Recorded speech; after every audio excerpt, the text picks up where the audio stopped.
Good afternoon, friends. The board meeting took slightly longer than we had anticipated. I would like to welcome all the media representatives who have made it convenient to participate in this interaction.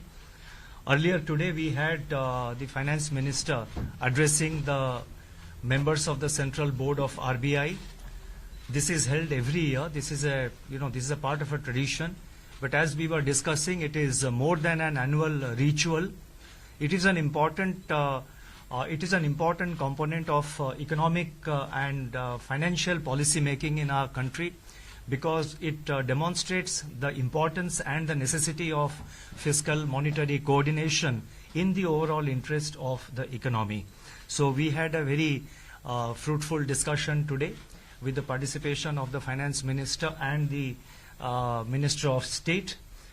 We will spend about 20 minutes or so in this press conference, and would you like to say anything or will take questions? So we can now, the floor is open now for any questions or any comments, and मैं लक्ष्मण जी से शुरू करना चाहता हूँ. मैं Lakshman CNBC आवाज से. मेरा सवाल क्रिप्टो करेंसी या डिजिटल करेंसी को लेकर के है. बजट में मैम आपने उस पर जो टैक्स लगाया तो एक मैसेज ये जा रहा है कि गवर्नमेंट शायद उसको पूरी तरह से ब्लैंकेट बैन नहीं करेगी. दूसरी तरफ RBI गवर्नर सर का जो पोस्ट मॉनेटरी पॉलिसी स्पीच आया था उसमें फाइनेंशियल स्टेबिलिटी के पर एक खतरे के तौर पर उसको बताया गया था. तो क्या इस इशू पे RBI और फाइनेंस मिनिस्ट्री एक ही ऑन बोर्ड हैं या फिर किसी भी तरह की चर्चा चल रही है कि कैसे आगे बढ़ाया जाए? RBI और सरकार ऑन बोर्ड है. चर्चा चल रही है. चर्चा बजट से पहले भी चला और वो आगे बढ़ते जा रही है. सो जो भी डिसीजन सरकार लेती है या रिजर्व बैंक लेते हैं, हम दोनों के आपस में चर्चा होने के बाद ही हो रहा है. इसीलिए we are all discussing prior to the budget. Discussion continues and we shall continue to have the discussion. And all decisions which are being taken on it, obviously because it has a very serious, it's a digital currency from the central bank of some sort, of some shape, some color, some description. So obviously it will be with both of us having had enough consultations. Thank you. यहाँ से आप पूछना चाहते हैं. You ask him, sir. Ma'am, from Z Business. Ma'am CBI ने Saturday को देश का सबसे बड़ा एक स्कैम के बारे में FIR रजिस्टर की, और एक ये भी एलिगेशंस लग रहे हैं कि काफ़ी लेट इसको FIR लिया गया, और अभी तक हम ये उम्मीद कर रहे थे कि क्लीन अप बैंक्स में हो गया है. लेकिन अब आपसे ये जानना चाहेंगे, क्योंकि गवर्नर साहब भी यहाँ हैं, कि कितना अभी पेन इस तरीके का अभी बैंक्स में बाकी है, क्योंकि लिवरेज के पॉइंट ऑफ व्यू से देख रहे हैं कि कंपनीज काफ़ी सस्टेनेबल स्टेज पे है. तो इस पे मैम आपसे. First of all, this is actually an account which became an NPA before 2014 January. In fact, November 2013 is when it was declared an NPA. After that, because it's a consortium of banks who have had a business with them, they have all sat together to see how best any restructuring can be done, which is a due process, which is done for any account which is under stress. More so, it's a big account and also becoming an NPA. So that initiative was taken by the consortium. SBI has been the lead. ICICI is the big other bank which is exposed to this. All of them have sat together and started working on it. So from 14, if you want to see 14 onwards, this process is going on. However, overall, not just for this account, in general, for any account and its, let us say, details, and the element of fraud or any element of any kind of major letting down of banks almost takes 52 to 54 months to be, fully, with all the intensive work that should happen. And therefore, when you're coming in this particular case with that kind of a measurement, actually I should say, to the credit of the banks, they've taken lesser than what is normally an average time to detect these kind of frauds. Now, then a forensic audit was done, and some Ernst and Young or some group had gone into the details.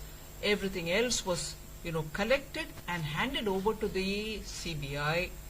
And in 2020 and in 2022, CBI had filed 2 cases. In the meanwhile, the whole thing has also gone to NCLT for resolution. Now, normally, it takes, I said, 56 months, and in this case it has taken, and off late it is taking far lesser time to detect such things. Now the long and short of all those noise which is coming out from outside is, if it is a pre-2013, and I'm sitting in RBI premises, so I don't want to talk too much of politics, but I'm sorry, the kind of noise which is coming up is saying, oh, biggest Ghotala in Prime Minister Modi's time. Not at all. This was a loan given prior to 2013, well prior to 2013, that it had become even an NPA by 2013. So, people dig holes into which they themselves fall. Okay? Now, Hindi mein apne pair par kuladi? That's exactly what has happened here. They made the noise, not realizing that it was all then. And we have taken lesser time to detect it, take action, CBI, 2 cases, NCLT for resolution. So action is happening here like the way it happened for every other major, bank defaults. Overall, of course, Governor can speak about it. Overall, banks' healths have all improved. They've done the turning around. The 5 Rs have worked. And as a result, I can say the banks are such confident level today, they're able to raise even resources from the market.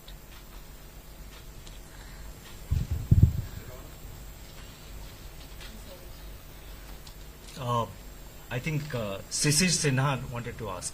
I'll come one by one, but quickly, please, you can. Sisir Sinha, please. Sir, good afternoon, sir. Good afternoon, ma'am.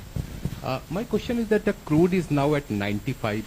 So do you think that the time has come to rework the whole inflation number, because it's gradually increasing day by day, sir?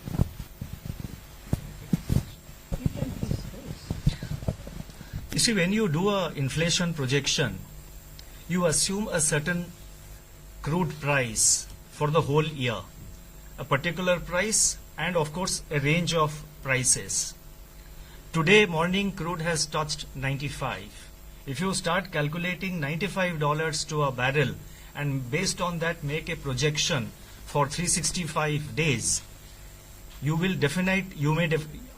think you will definitely go wrong, because it may go up even further or it may come down even steeply. So therefore, based on several factors, I am not going into the details, we take into account a particular range within which the crude prices are expected to fluctuate, considering all the factors that can be anticipated and that can be sort of foreseen as of today.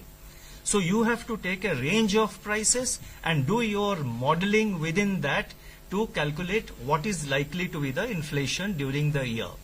So if you assume you have to always remember that you are doing a calculation for 365 days. The price was, it was around $70 something a few months ago. Now, then it went to 80. It remained there 80, 85 for quite some time.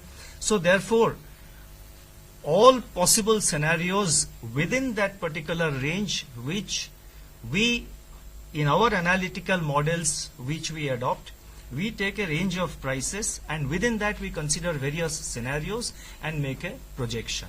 So at this point of time, our inflation projections are fairly, or I would say quite robust, and we stand by it.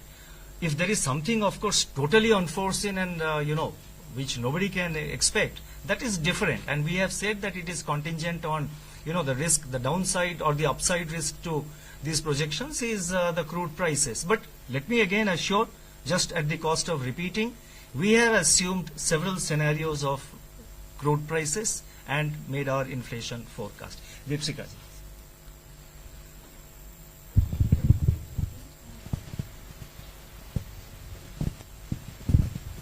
I have 2 questions, one to the finance minister and one to the governor. RBI governor, after the policy press conference said that crypto assets they undermine RBI's ability to maintain financial stability. Does bringing a tax and not just income tax, government's now proposing to looking at the application GST on such transactions, does it not force RBI's hand to the governor? Is the central bank comfortable with government's move to tax? Deepshika, I think when I answered the first question raised by Lakshmanji, I made it clear that whatever the government does, we consult, have discussions with the RBI, and therefore we take call. So if I were to tax 30% and then also to discuss GST and everything else, I would be tying RBI's hands if I hadn't even talked with them, right?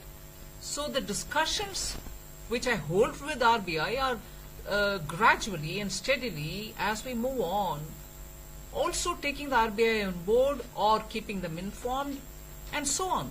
So why would that end up in tying the RBI's hands?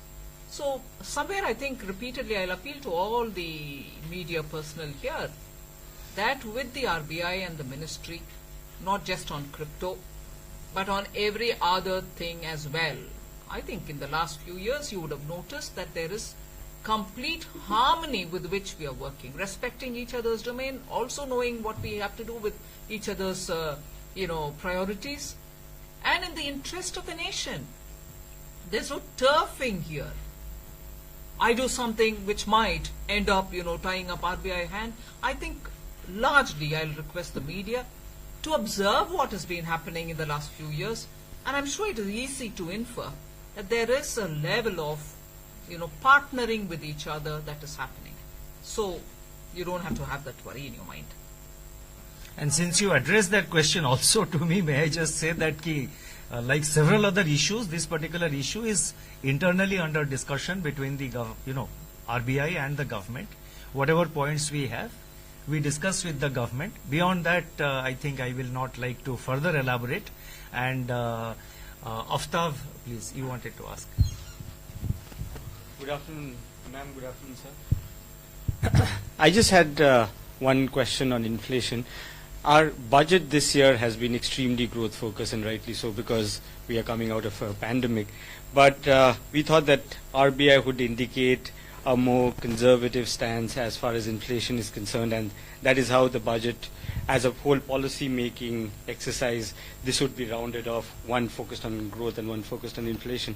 We didn't see that happening. We just wanted to understand, with the risks building up in Europe, in the situation in Ukraine, Belarus, etc., how are we planning to tackle inflation if it hits us very suddenly with the situation worsening over there?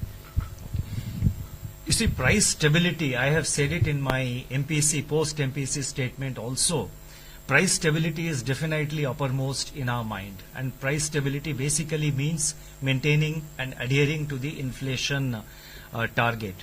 As it was explained in the post-policy conference by the Deputy Governor, the character and the content of inflation in the advanced economies is different from the character and content and the drivers of inflation in India.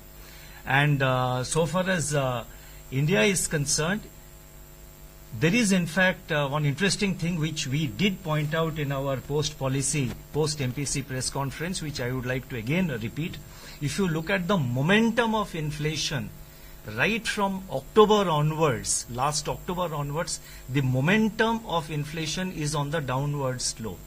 It's primarily the statistical reasons, the base effect, which is leading to, which has resulted in higher inflation, especially in Q3, and the same base effect will play in different ways in the coming months. Today's inflation print, which is, which will be announced at 5:30 by the CSO, and I said it specifically in my monetary policy statement, that today's inflation print is expected to be close to 6%, around 6%. So that should not surprise or create any alarm, because we have taken that into consideration. So therefore, as the growth picks up, as the inflation dynamics, we watch it, there's a delicate balancing between inflation and growth. And the Reserve Bank is fully aware of its commitment to inflation, keeping in mind the objective of growth. This is precisely what the provision in the law requires or expects RBI to do. Siddharth, please. और 2 या 3 question ले पाएंगे because I think. Sir, how does government and RBI plan to manage borrowing costs, especially when the government's this year plan is a huge borrowing plan of 15 trillion rupees, and especially when there is pressure to raise rates? You see, in the post-policy conference, we have said that, the cash and debt management group, which basically consists, which is a joint group between the Department of Economic Affairs and the Reserve Bank, they will be meeting during the month of March, and they will come out with a calendar of borrowing for the next year. In the Reserve Bank internally, I said this in our MPC, post-MPC press conference also, that we are working on, this borrowing target, and it's too early for me to comment the way, the modalities of how we are going to deal with it, but we will deal with it. Dipankar, please. Good afternoon, sir. Sir, good afternoon, ma'am. Sir, last year budget had announced inclusion of G6 in global indices. This year, government has announced launch of green bond. The inclusion is yet to take place, rightly because of concerns which are there in the minds of RBI. On the green bond, I just wanted to understand when can we see, will it happen in the next financial year, or when can we see broad contours regarding green bonds coming, and what would be the quantum? You see, I'll take this. Yes. You see, the inclusion in the index, in the global index, I think both the questions we have answered in the MPC press conference. Inclusion in the global index, it's a process. And last year last year or year before last, this FAR, the fully accessible route, was introduced, whereby certain G6, it is fully accessible to the external, to the foreign investors. And we are moving towards that. It is a work in progress so far as inclusion in index is concerned. With regard to green bond, naturally it's a budget announcement for 2022-23. So the cash and debt management group will meet next month and they will plan for it. The main rationale behind going for green bonds is that world over there are a lot of investors. There is a whole lot of investors who have dedicated funds to invest in green bonds. So basically, therefore, when you float a green bond, which has a specified and a dedicated purpose, when you float a green bond, you are basically widening the participation of international investors in the domestic bond market, because there are a lot of funds internationally available which are dedicated for investing in these green bonds. So I think we will be in a position to only take 2 more questions. Yes, Nayantara, please.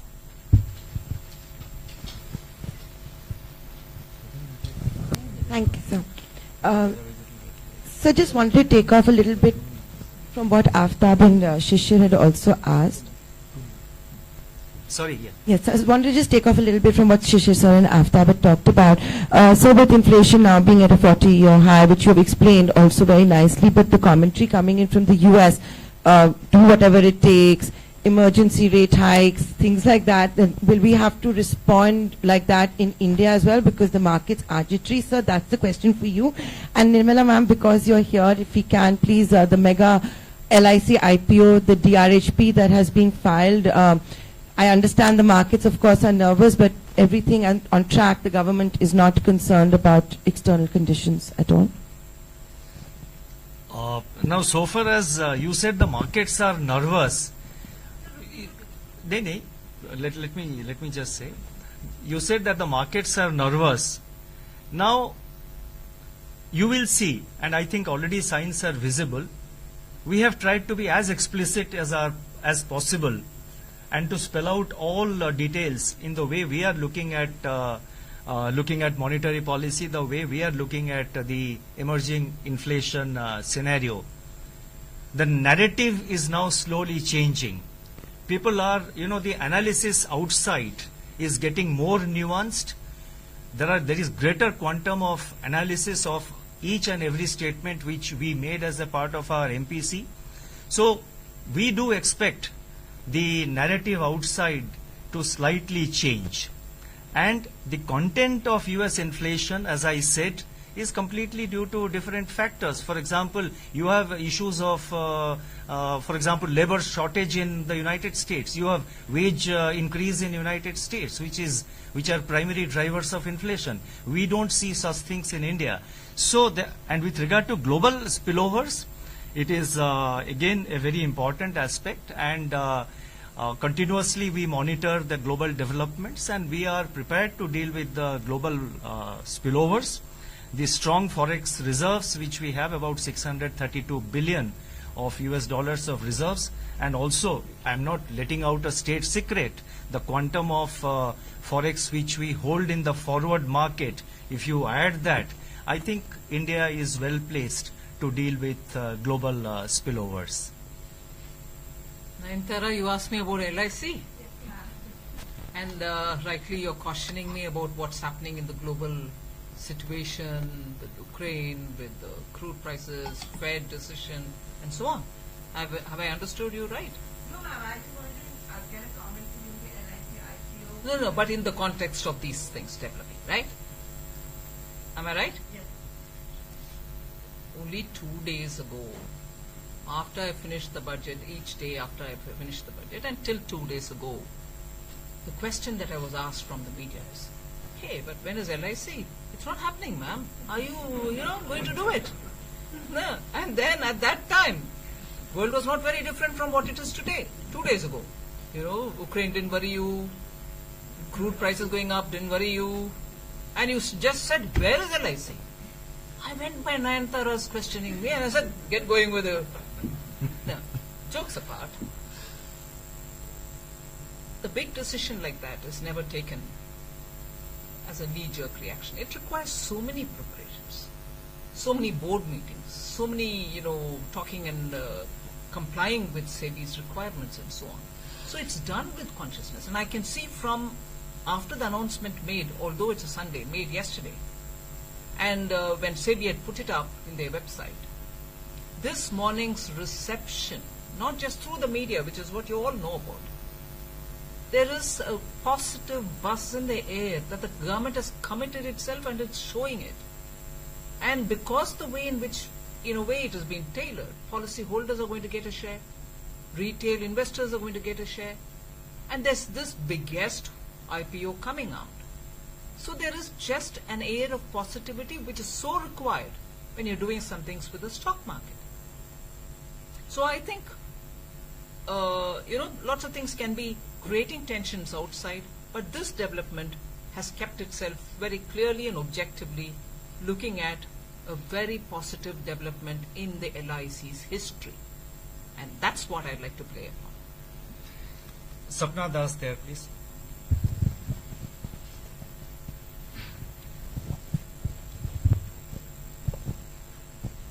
Thank you very much, Governor and the Finance Minister. Quick follow-up, sir and ma'am, on what has been said till now. So, Governor, you indicated that India is more or less, well prepared to handle the taper tantrum, quote-unquote, in case that unfolds in the way it unfolded earlier. Ma'am, you have also indicated something on those lines. So, that's one broader question. And second, ma'am, would you be able to enlighten us in terms of how much the government will be able to garner from the coming IPO, though it may be a bit early to ask that, right? That's right, it's a bit too early to ask. And on the taper tantrum? No, this time I don't think there will be a tantrum, because the United States, the US Fed is, I think, fully conscious of what happened in 2013, and they have been giving sufficient advance guidance. Now, whether there will be, 3 rate hikes or 4 rate hikes or 5 rate hikes, it's anybody's guess. I think we'll have to wait. And as you go forward, it will again depend on, the inflation dynamics, the growth dynamics also within United States. And let us also keep in mind that the growth momentum in many of the advanced countries is slowing down, and that also has to be kept in mind. And the last question we will take, probably Arup there, I can see him.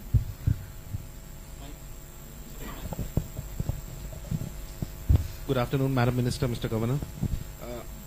Now, the centre's point of view has been that something like crypto, no country can regulate alone. This will require a global multinational effort. If I'm not mistaken, ma'am, later this week is the G20 meeting of finance ministers and governors, and in April there is the World Bank IMF meeting. So, what crypto regulation related topics will be discussed by yourself in those meetings, ma'am? And secondly, this is a follow-up on ABG Shipyard. Yes, ma'am, it was declared NPA in 2013, but in 2014 they sort of began a restructuring, and when it failed again in 2016, they converted into NPA with backdated, and then there this one auditor was appointed, and then in 2019 the first complaint went to CBI. In that period from 2014 to 2019, could some things have been done differently to make sure that that the situation did not reach here? These are my two questions. Well, you can always have a benefit of hindsight and ask, could it be handled differently, and also is a restructuring required at that stage? Well, that is there. That is part of how the banking functions are taken up, especially when you're dealing with a situation where you probably can restore. I don't know, I'm not suggesting anything about this particular thing. It's benefit of hindsight which tells you on 1st January 2014 you could have straight gone to CBI itself. You may suggest that. But this is not for us to sit here and very quickly ask questions based on all that we've read in newspapers or based on all that, let us say, even the SBI has released in its press note. There are very serious thinking, professional banking people who are sitting and looking at it. They're not doing it for anybody's sake. They're doing it for proper professional conduct. So I think we should allow that to have its full play. That is one thing. On crypto, I've said that we are in the process of consultation. Whatever decision the government is going to take will be after the consultation. Now, if you're asking me, therefore, what I'm going to talk in G20, I may not be able to tell you now. I can see there are 4 or 5, I think. So it will be very difficult for, I know each one of you so well.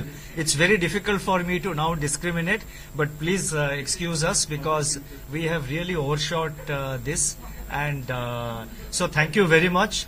Thank you very much for all your participation. We will have more opportunities to interact in future. I can assure you I will come back a little later, not today, but maybe a few weeks down the road to have an interaction with the media in Delhi specifically. Thank you.